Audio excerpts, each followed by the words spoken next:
Hello.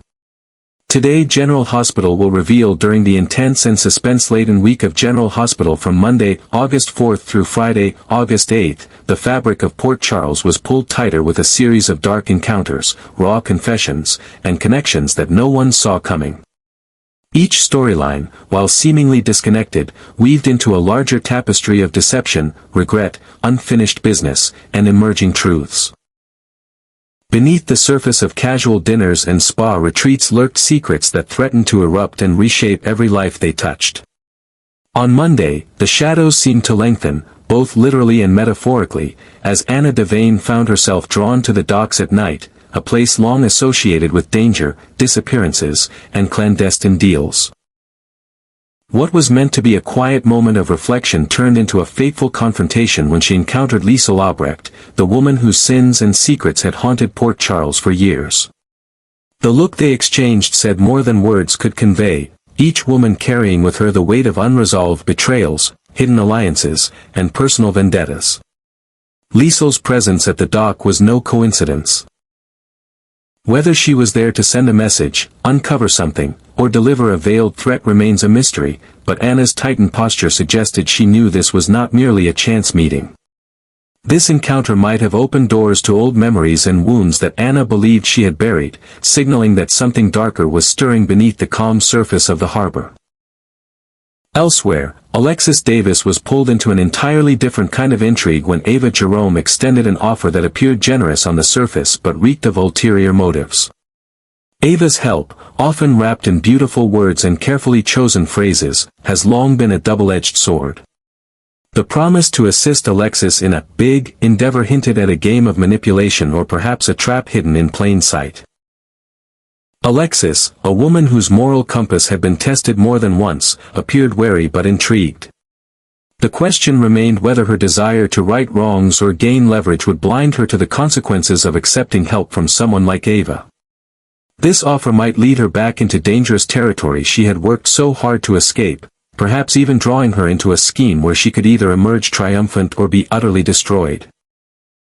Across the globe, at the luxurious Five Poppies Resort and Spa in Dubrovnik, Croatia, the usually composed Britt Westbourne was blindsided by something, or someone, that shook her to the core. Her surprise was not of the pleasant kind, the air around her stiffened with tension and unresolved emotion. Was it someone from her past presumed dead? A figure she had run from? Or perhaps the truth about her identity or her involvement in a long-buried medical experiment resurfacing in the most unexpected place. In a setting designed for peace and restoration, Britt's presence alone hinted that healing was the last thing happening in those elegant hallways. Whatever, or whoever, she encountered at the spa had the power to unravel her newfound sense of peace and plunge her back into chaos. Back in Port Charles, an unexpected run-in occurred between Harrison Chase and Gio Palmieri. Though the moment might have seemed innocuous to bystanders, for Chase it was a subtle yet profound reminder that the city is always watching, and the past never stays buried. Gio, with his cryptic demeanor and elusive past, has always carried an air of something more beneath the surface. Was this meeting a setup? A warning? Or a coincidence that would eventually reveal a shared secret neither man was ready to acknowledge? Simultaneously, Rick Lansing and Molly Lansing Davis sat down for what should have been a simple father-daughter dinner. But in a world where family ties are often tangled with betrayal and resentment, no conversation is ever just about the food. Molly's firm resolve and Rick's constant struggle for redemption collided in subtle glances and carefully chosen words.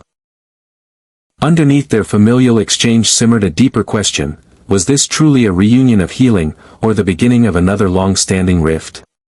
Rick's presence in Molly's life had never been without controversy, and his return at this particular moment might signal more than just a paternal longing. It might be the beginning of a new alliance or the reactivation of a forgotten feud.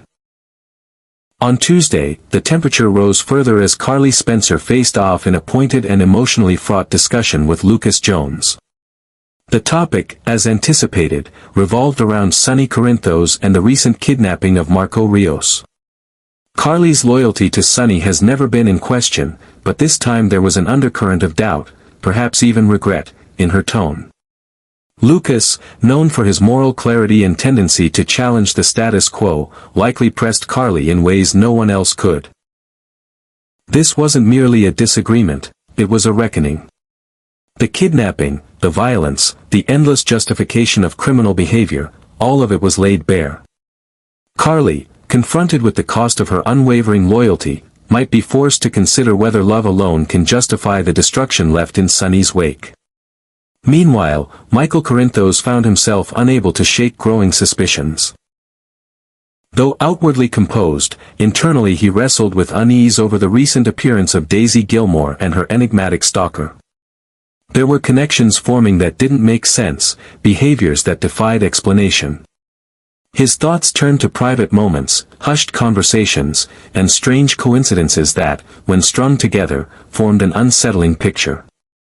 Was someone using Daisy as bait? Or worse, was she not the innocent victim she claimed to be?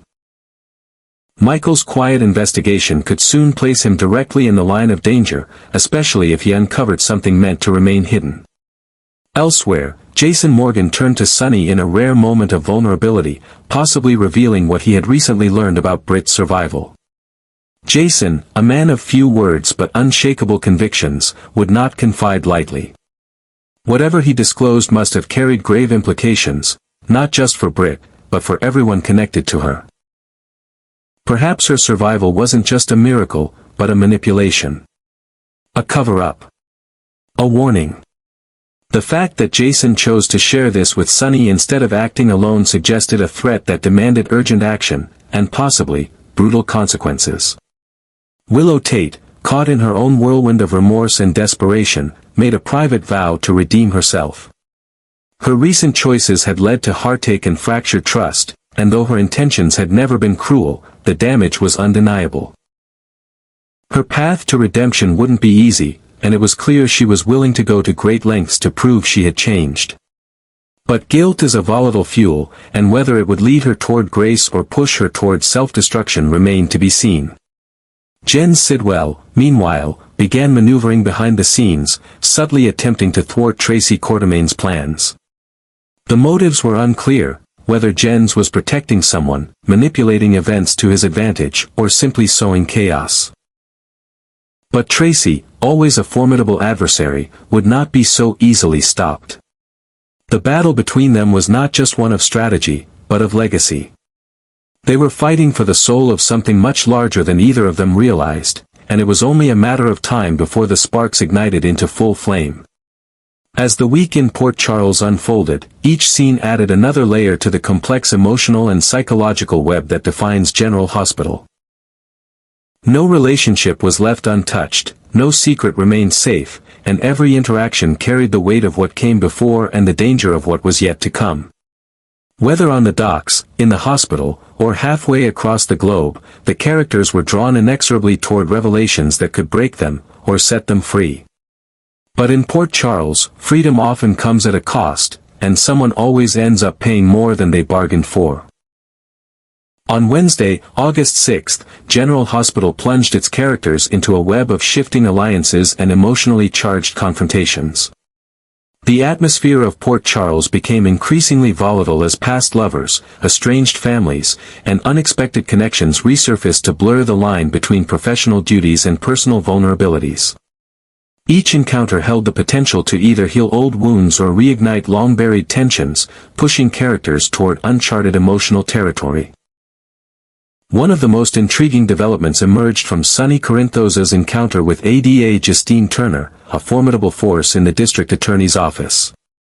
What began as a tense professional interaction veered into something far more complex when the two found unexpected common ground. Justine, known for her tough stance against organized crime, was not someone who easily allowed herself to be swayed by charm or sympathy. Yet as they engaged in a candid exchange, the hardened layers between them began to thin. Sonny, for all his flaws, has always had a knack for finding the emotional core in people, even those positioned to destroy him. The chemistry between him and Justine was subtle but palpable, hinting that beneath their opposition lies a mutual understanding of what it means to bear the burden of control, to make impossible choices, and to protect loved ones at any cost. Whether this encounter marks the beginning of a dangerous liaison or a strategic alliance, it has already begun to challenge both of their perceptions of right and wrong. Meanwhile, tension erupted in a far more personal confrontation when Chase confronted Michael Corinthos, likely driven by lingering emotions surrounding Willow and the custody battle that has shadowed her life since her son's birth. Chase, who once shared a deep and intimate bond with Willow, has never truly been able to detach himself from the emotional wreckage left behind. Watching Michael struggle to support Willow through her crisis likely triggered not only resentment but also protective instincts in Chase. The confrontation wasn't just about parenting, it was about identity, about who really understands Willow's pain and who is worthy of standing by her side as she navigates the most fragile chapter of her life. Michael, firm in his belief that love and responsibility are inseparable, would not easily back down. Their clash underscored the emotional landmines left unresolved and brought to light the collateral damage that ensues when love is tangled with guilt, grief, and pride. Elsewhere, Lulu Spencer quietly found an unexpected ally. After months of uncertainty and limited agency in her own story, Lulu's discovery of support reignited a spark in her spirit. The nature of this alliance, whether it is political, personal, or perhaps both, remains to be fully revealed, but for a woman long underestimated and emotionally sidelined, reclaiming a voice meant more than just influence. It meant reclaiming identity. Her return to active engagement in Port Charles affairs hinted at a broader plan taking shape beneath the surface, one that could shift the dynamics of both familial and civic power in the town. As if summoned by the energy swirling around Lulu, Dante Falconeri was called upon by none other than her mother, Mayor Laura Collins. The meeting was cloaked in ambiguity. Was this a mayor seeking the skills of a seasoned detective, or a mother urging a former son-in-law to reconcile with his past? For Dante, still haunted by failures and sacrifices, the summons carried weight. His connection to Laura has always been deeper than politics. She was not just the mayor. She was family, a grounding presence during his most volatile years. The implications of this meeting stretch beyond strategy and duty. It hinted at a reawakening of Dante's role in Lulu's life and possibly a recalibration of the broken family unit they once shared. Whether this leads to reconciliation or renewed friction, it's clear Laura sees value in bringing Dante back into the fold, both personally and professionally. Meanwhile, their son Rocco Falconeri, caught in the emotional crossfire of his parents' history, sought clarity in a moment of quiet mentorship with Danny Morgan. Danny, wise beyond his years due to the legacy he carries, offered guidance that belied his age. Their exchange was more than just peer-to-peer advice, it was a symbolic passing of knowledge, one generation of children of Port Charles helping another navigate the complexities of family, identity, and morality. In a world of adult chaos, their connection was a quiet reminder that the children, too, are watching, absorbing, and shaping the future in their own way. Thursday, August 7th, saw threads pulled tighter as several characters were tested, emotionally, morally, and strategically. Anna Devane stepped forward in an act of service, helping someone who had clearly reached out to her with a desperate request. The specifics remained shrouded in secrecy, but the gesture itself revealed something deeper about Anna's current state. Having been caught in a series of betrayals and disillusionments, Anna's willingness to extend herself again hinted at a rekindled sense of purpose, or perhaps a need to atone for past mistakes. Whoever she aided must have been someone significant, someone who stirred her conscience enough to risk being pulled back into shadows she thought she had escaped. Meanwhile, Ava Jerome played a dangerous game of her own, testing Rick Lansing in what appeared to be a challenge of loyalty. Ava, a master manipulator with an uncanny ability to extract truth from others under pressure, set the stage for Rick to reveal his true intentions. Whether she questioned his commitment to her cause or simply wished to observe the limits of his ambition, her actions served a dual purpose, to protect herself and to dominate the dynamic between them. Rick, who has danced on both sides of morality for years, was forced to confront the nature of his alliances, and whether he was still capable of being someone's puppet, or whether he was finally ready to pull the strings himself. Elsewhere, a rare and intimate moment unfolded between Emma Scorpio Drake and Trina Robinson. Emma, bearing the legacy of her family's brilliance and tragedy, finally opened her heart in a way few had seen. In Trina, she found not just a listener but a mirror. Someone who understood the weight of legacy, the pressures of living in the shadow of extraordinary parents, and the ache of carving one's own path through that legacy. Their exchange, though tender, held power. For Emma, it may mark a turning point toward autonomy, and for Trina, it might deepen her role as an emotional anchor in a town always teetering on the edge of chaos. Brooke Lynn Quartermain, navigating her own emotional minefield, chose to open up to Sonny. A man who, despite his flaws and darkness, had always treated her like family. Their conversation, wrapped in warmth and guarded vulnerability, emphasized the complexity of Sonny's role in the lives of those around him. He is both protector and destroyer, both comfort and chaos. Brooke Lynn's trust in him revealed how much she yearns for stability, even if it must come from someone as unpredictable as Sonny. Her heart, still mending from past betrayals, may be searching for guidance. Or permission, to take her next step forward. Finally, Jordan Ashford emerged with new intelligence about Laura Collins, a revelation that could very well change the strategic landscape of Port Charles. Whether the information was political, personal, or tied to Laura's increasingly mysterious moves behind the scenes, it was clear Jordan's discovery would not remain confidential for long. In a city where knowledge is power and trust is currency, Jordan's next move could either safeguard Laura's legacy, or shake its very foundation. This week in General Hospital has proven that nothing remains dormant for long. Every alliance has a cost, every revelation demands sacrifice, and every unexpected connection has the potential to become either a lifeline or a weapon. As characters collide, confide, and confront, Port Charles stands on the cusp of transformation. One driven not just by external threats, but by the internal reckoning each soul must face alone. As the turbulent week drew to a close on General Hospital during the episode that aired Friday, August 8, the slow-burning chaos that had been bubbling beneath the surface finally erupted in waves across continents, from the gilded cage of the Five Poppies Resort in Dubrovnik to the emotionally scorched battlegrounds of Port Charles. Every decision made in haste, every truth kept buried, and every boundary crossed earlier in the week converged in a dramatic crescendo, tearing apart already fragile connections and igniting a chain of consequences that no one could escape. Friday wasn't just another day in Port Charles, it was a reckoning. And no character walked away unscathed.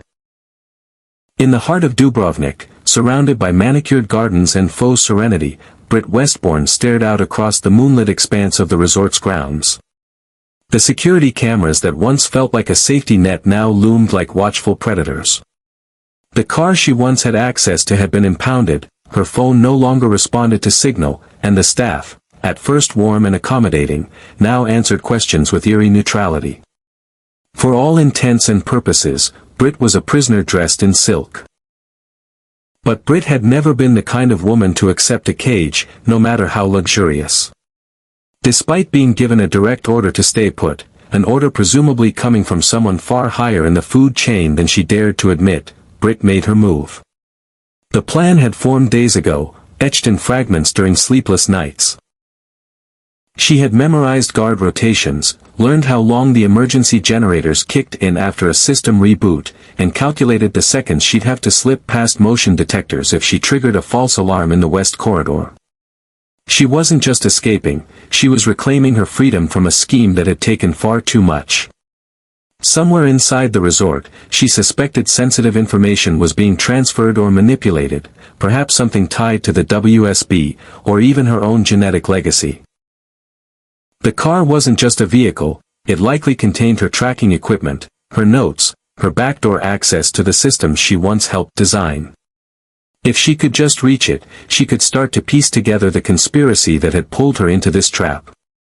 The risk was monumental, but doing nothing was worse. Even if it meant running straight into the line of fire, Britt would rather die fighting than fade away behind locked doors. Back in Port Charles, that sense of helplessness and fury was mirrored in Dante Falconeri and Lulu Spencer, whose escalating concern for their son Rocco had turned into white-hot rage. What had begun as unease about Liesel Albrecht's growing proximity to their child had now transformed into something darker. Reports had surfaced, unsanctioned visits, confidential documents viewed without parental consent, conversations with Rocco that left him confused and emotionally raw. Liesel had breached the line of trust, perhaps not maliciously but recklessly, and in doing so had triggered the protective instincts of two battle-hardened parents with no tolerance for games when it came to their son. Lulu, always quick to act when maternal instincts flared, confronted Dante with her suspicions, which only added fuel to the fire of his growing dread. Had Liesel used her connection to Britt as an entry point into their son's life? Was she trying to manipulate Rocco emotionally? Or worse, was she testing out theories, manipulating behavior the way